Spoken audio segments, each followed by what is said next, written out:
اعوذ باللہ من الشیطان الرجیم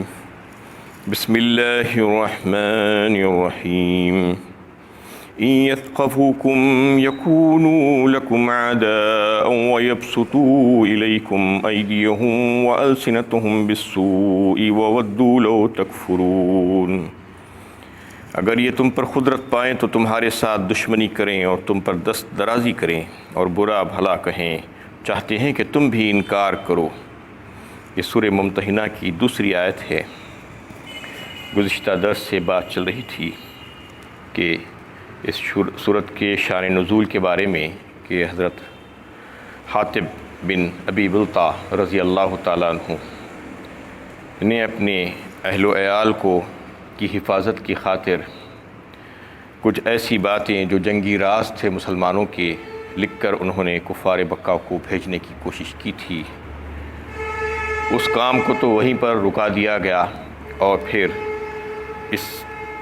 جو غلطی ہوئی تھی اس کی تنبیہ کی گئی، سارے اہل ایمان کو اس کے تعلیم دی گئی، اس میں سب کو ملا کر، اور یہ بات اللہ تعالیٰ نے بتائی کہ دیکھو جو میرا اور تم سب کا دشمن ہے اس سے تم دوستی کرنے کی کوشش مت کرو، وہ تمہارے ایمان کی وجہ سے تم سے دشمنی کرتے ہیں، اور تم یہ مت سمجھو کہ وہ تمہارے دوست ہو سکتے ہیں۔ جب وہ اللہ کے دوست نہیں ہو سکتے، اپنے خالق کو نہیں پہچان سکتے، اپنے خالق کے غدار ہیں، باغی ہیں، تو پھر تمہارے دوست بھی نہیں ہو سکتے۔ اس آیت میں بھی اللہ تعالیٰ یہ بتا رہے ہیں کہ وہ اگر تم پر قدرت پا جائیں تو پھر تمہارے ساتھ پوری دشمنی کریں گے اور تم پر کسی بھی معاملے میں تمہاری رعایت نہیں کریں گے، تم پر دست درازی کریں گے اور برا بھلا کہیں گے زبان سے اور ہاتھ سے۔ وَوَدُّوا لَوْ تَكْفُرُونَ، وہ کسی معاملے میں بھی تم سے راضی نہیں ہو سکتے جب تک کہ تم کافر نہ ہو جاؤ، نعوذ باللہ۔ لَن تَرْضَىٰ عَنْكَ الْيَهُودُ وَلَا النَّصَارَىٰ حَتَّىٰ تَتَّبِعَ مِلَّتَهُمْ، فرمایا ایک مقام پر وہ راضی ہو ہی نہیں سکتے۔ یہود و نصارہ دشمنان اسلام جو ہیں، جب تک کہ تم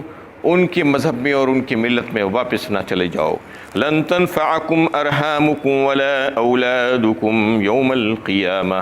یفصل بینکم واللہ بما تعملون بصیر۔ قیامت کے دن ہرگز نہ تمہارے رشتے ناتے کام آئیں گے اور نہ ہی تمہاری اولاد۔ اس روز اللہ تعالیٰ تمہارے درمیان جدائی ڈال دیں گے اور جو کچھ تم کر رہے ہو اللہ تعالیٰ دیکھ رہے ہیں۔ اس میں ان کی تنبیہ کی گئی ہے کہ انہوں نے اپنی بیوی کی خاطر، اپنی ماں کی خاطر، اپنی اولاد کے، اپنے بھائیوں کی خاطر یہ کام کیا تھا، تو اللہ تعالیٰ بتا رہے ہیں کہ تم نے ان کو بچانے کی خاطر، جنگ کے خطرات سے محفوظ کرنے کی خاطر یہ کام کیا تھا، لیکن قیامت کے روز وہ تمہیں بچانے کے لیے نہیں آئیں گے اور کسی کی یہ ہمت نہیں ہوگی کہ اللہ کی بارگاہ میں، عدالت میں آ کر سامنے یہ کہے کہ یا اللہ یہ فلاں میرا بھائی ہے، میرا باپ ہے، میرا بیٹا ہے، اس نے میری وجہ سے گناہ کیا تھا، لہٰذا میں اب اس کے گناہ کو اپنے سر لینا چاہتا ہوں۔ یہ کسی کی ہمت نہیں ہوگی اور کوئی اس وقت یہ کام نہیں کرے گا، اور کیونکہ سب کو اپنی نفسا نفسی کا عالم ہوگا، نفسی نفسی کہیں گے، اپنی ذات کو بچانے کی فکر میں سب ہوں گے۔ یود المجرم لو یفتدی من عذاب یومئذ ببنیہ وصاحبتہ واخیہ وفصیلتہ التی تؤویہ ومن فی الارض جمیعا ثم ینجیہ اللہ۔ سورہ معارج 29ویں پارے میں اللہ تعالیٰ نے اس کا نقشہ کھینچا ہے کہ اس وقت بروز قیامت کیا حال ہوگا، یعنی اس دن گنہگار اور مجرم یہ چاہے گا، یود المجرم لو یفتدی من عذاب یومئذ ببنیہ، یعنی کسی طریقے سے اس گناہ سے اور اس پریشانی سے مجھ کو چھٹکارا مل جائے، کہ نجات مل جائے، تو میں اس سلسلے میں اپنے بیٹے کو، اپنی بیوی کو، اپنے بھائی کو اور اپنے کنب قبیلے کے وہ سارے لوگوں کو جو مجھے پناہ دیا کرتے تھے، اور دنیا کی زمین کی ہر وہ چیز وہ زمین کی میں دے ڈالوں فدیے میں، تو اللہ تعالیٰ مجھے چھوڑ دیں، اگر مجھے نجات مل جائے تو میں اس کے لیے تیار ہوں۔ لیکن اس وقت اس سے کہا جائے گا کلا، ایسا ہرگز نہیں ہو سکتا۔ تم کو جو کام جس وقت دنیا میں کرنا تھا تم نے اس وقت نہیں کیا، لیکن اب تم یہاں پر آ کر جو تمنا کر رہے ہو وہ تمنا تمہاری فضول ہے۔ یوم یفر المرء من اخیہ وامہ وابیہ وصاحبتہ وبنیہ لکل امرئ منہم یومئذ شان یغنیہ، سورہ عبس 30ویں پارے میں اللہ تعالیٰ نے مزید ان کے بارے میں بتایا ہے کہ اس دن کیا حال ہوگا. یعنی اس دن سب بھاگیں گے ایک دوسرے سے، بیوی شوہر سے بھاگے گی، باپ بیٹے سے بھاگے گا، بھائی بھائی سے بھاگے گا، کوئی کسی کی طرف نہیں دیکھے گا، اور ہر ایک کو اپنی اپنی فکر دامنگیر ہوگی. اس وقت کوئی کسی سے کچھ بھی نہیں پوچھے گا. اور پھر اس وقت یہ عالم ہوگا کہ آج یہ جتھے نظر آ رہے ہیں، یہ خاندان، یہ فیملی اور یہ دوست، یہ احباب، اس وقت وہ کچھ بھی نہیں رہیں گے. فلا انصاب بینہم یومئذ ولا یتساءلون، اللہ تعالیٰ نے فرما دیا سورہ مومنون، فمن ثقلت موازینہ فاولئک هم المفلحون. کوئی رشتے ناتے، کوئی خاندان، کوئی قبیلے اس وقت نظر نہیں آئیں گے. سب کے رابطے ٹوٹ جائیں گے، رابطے منقطع ہو جائیں گے، تعلقات ختم کر دیے جائیں گے، رشتہ داریاں کچھ باقی نہیں بچے گی. الاخلاء یومئذ بعضهم لبعض عدو الا المتقین، فرمایا اللہ تعالیٰ نے سورہ زخرف 25ویں پارے میں. یعنی ساری دوستیاں جو آج نظر آ رہی ہیں دنیا میں، وہ سب کے سب ختم کر دی ڈالی جائیں گی، اور دوستیاں جو باقی رہ جائیں گی وہ صرف اور صرف یعنی تقوی کی بنیاد پر جو دوستی رہے گی وہی اس کو جو ہے باقی رکھا جائے گا. اس کے علاوہ جتنی دوستیاں، جتنے رشتے ناتے جو ہے آج دنیا میں قائم ہیں، وہ سب کے سب رابطے ختم کر دیے جائیں گے. استبرأ الذین اتبعوا من الذین اتبعوا وراءوا العذاب وتقطعت بهم الاسباب. یعنی سب اظہار بیزارگی کریں گے. جنہوں نے کسی کی عبادت کی تھی، کسی کو اپنا معبود مقرر کیا تھا دنیا میں، وہ ان کو، اور جن کو معبود بنایا گیا تھا وہ جو ان کی اتباع کیے تھے، سب ایک دوسرے سے بیزگاری کا جو ہے اظہار کریں گے، لا تعلقی کا اظہار کریں گے، اور سارے وسائل اس دن کٹ جائیں گے. اور اس دن جو ہے جس نے محنت کی تھی، ولا تزر وازرۃ وزر اخری وان لیس للانسان الا ما سعی کا اصول جو ہے کام آئے گا. یعنی جو کچھ بھی تم نے اپنی زندگی بنانے کے لیے دنیا میں جو کوششیں کی تھی، وہی کوششیں دیکھی جائے گی، وہی کوششیں تمہارے سامنے پیش ہوگی. کوئی کسی کا بوجھ نہیں اٹھائے گا. یہ اللہ تعالیٰ اس کو واضح فرما رہے ہیں. اور اس دن یہ نہ سمجھنا کہ ہم ان کے ساتھ یا ان کے ساتھ آ جائیں گے، ایسا نہیں ہوگا. جیسا کہ دنیا میں سب جتھے بنا کر جاتے تھے، وہاں پر اکیلے آنا ہوگا. کلہم آتیہ یوم القیامۃ فردا، فرمایا اللہ تعالیٰ نے سورہ مریم 16ویں پارے میں. یعنی سب کو تنہا آنا ہوگا، ایک ایک کر کے، ون بائی ون، اپنی انفرادی طور پر جو ہے آ کر اپنا جواب دینا ہوگا اللہ کے سامنے، اللہ کے روبرو کھڑے ہو کر. تو یہ اللہ تعالیٰ اس دن جو ہے ان کا معاملہ کریں گے. ان آیتوں میں جو ہے اس سے یہ بات واضح ہوتی ہے کہ صحابہ کرام کے تعلق سے جو ہے یہ بھی ہے کہ وہ بے خطا تو نہیں تھے، کیونکہ وہ بھی انسان تھے، بشری تقاضے تھے، ان سے بھی غلطیاں ہوتی تھیں. جیسا کہ یہ صحابی رسول جس کا تذکرہ اس میں آ رہا ہے کہ اس میں ان سے غلطی ہوئی تھی، یعنی بشری تقاضے کے تحت. لیکن اللہ تعالیٰ صحابہ کرام کو نبی صلی اللہ علیہ وسلم کی صحبت کی برکت کی وجہ سے یعنی معاف فرما دیے، اور کچھ ایسا کر دیے تھے ان کے لیے کہ ان کو ان کی زندگی ہی میں مرنے سے پہلے توبہ کی توفیق ہو جاتی تھی. اس سے وہ جو ہے پاک و صاف ہو کر اللہ کے پاس پہنچ جاتے تھے. تو لہٰذا صحابہ کرام سے اگر کوئی کسی قسم کی کوئی لغزش یا غلطی ہوئی ہے تو قرآن اور حدیث میں جتنا بیان ہوا ہے بس اتنا ہی حقیقت کو واضح کرنا ہے، ظاہر کرنا ہے. اس کے علاوہ ان کی شان میں ذرا سی بھی گستاخی کی گنجائش نہیں ہے، کیونکہ صحابہ کرام کا درجہ اور معاملہ بہت اونچا ہے. نبی صلی اللہ علیہ وسلم کی راست نگرانی میں، ان کی صحبت میں انہوں نے تعلیم پائی ہے، تربیت پائی ہے، اور اس وجہ سے اللہ تعالیٰ نے ان کا لحاظ کیا اور پھر ان کو معاف فرما دیا، ان کے لیے پروانے جاری کیے، ان کی معافی کے رضی اللہ عنہم ورضوا عنہ فرما دیا. اور پھر یہ بدری صحابہ کے تعلق سے جو ہے یعنی باضابطہ اللہ تعالیٰ کی طرف سے یہ اعلان آ چکا تھا کہ سارے بدری صحابہ جو شرکائے بدر تھے ان کو اللہ تعالیٰ نے ان کی مغفرت فرما دی ہے. تو یہ صحابہ کرام کے معاملے میں یہ بات جو تھی، جو حقیقت تھی، اس کو واضح کیا گیا. اس کے علاوہ ان کے ساتھ جو ہے دوسری چیزوں کو ملا کر ان کے بارے میں بیان کرنا یہ اچھی بات نہیں ہے. صحابہ کی شان میں کسی قسم کی کوئی گستاخی کی کوئی گنجائش نہیں ہو سکتی. اور ایک بات اللہ کے نبی صلی اللہ علیہ وسلم نے اس میں جو ہے وہ نقطہ نظر کو واضح فرمایا کہ کبھی کوئی کسی سے کوئی غلطی اور گناہ ہو جائے تو پھر اس کے سلسلے میں ایسا نہیں کہ بالکل ظاہری یعنی چیزوں کو دیکھ کر اس کا فیصلہ کر دیا جائے، نہیں، بلکہ یعنی جو پیچھے کی جو باتیں ہیں، جو انسان کا جو کردار ہے، اس کی جو سیرت ہے اور اس کے جو پچھلے معاملات ہیں، اس کو بھی یعنی مد نظر رکھنا چاہیے، اس کو بھی دیکھنا چاہیے. جیسا کہ یہ صحابی کے بارے میں جو ہے دیکھا گیا کہ انہوں نے ان کی پچھلی پچھلی زندگی کیسی تھی؟ کیا یہ ممکن ہے کہ وہ اسلام اور مسلمانوں اور رسول اللہ صلی اللہ علیہ وسلم کے ساتھ خیانت کر سکتے ہیں، جبکہ انہوں نے اپنا سب کچھ چھوڑ چھاڑ کر ہجرت کر کے مدینہ طیبہ تشریف لائے تھے اللہ کے نبی صلی اللہ علیہ وسلم کے ساتھ، اور پھر غزوہ بدر کے موقع پر کیسی سختیاں اور کیسی مشقتیں ہوئی تھی کہ مسلمانوں کے مقابلے میں کفار کا جو لشکر تھا وہ 3 گنا تھا، اور پھر سارے کے سارے مسلح تھے، وہ ان سے مقابلہ کرنا کوئی معمولی بات نہیں تھی، جان کو جو ہے جوخم میں ڈال کر انہوں نے اس کا مقابلہ کیا تھا صرف اللہ کے لیے، تو یہ ان کے خلوص پر شبہ نہیں کیا جا سکتا۔ اس وجہ سے اللہ تعالیٰ نے یہ تمام چیزوں کو مد نظر رکھنے کے لیے کہا ہے کہ کوئی اس کا جو ہے پچھلا ریکارڈ کیسا ہے اس کو دیکھنا چاہیے۔ جو منافق ہے اس کی غداری اور جو ہے سچا مومن ہے اس سے کوئی اگر غلطی ہو جاتی ہے تو وہ غلطی اور غداری دونوں میں فرق ہے۔ جو منافق ہے وہ غدار ہوتا ہے، وہ تو ہمیشہ اسلام کے پیچھے پڑا ہوا ہوتا ہے، اس کے ساتھ منافقت کرتا ہے، لیکن جو مومن بھولا بھالا ہوتا ہے کبھی اس سے بھی غلطی ہو سکتی ہے،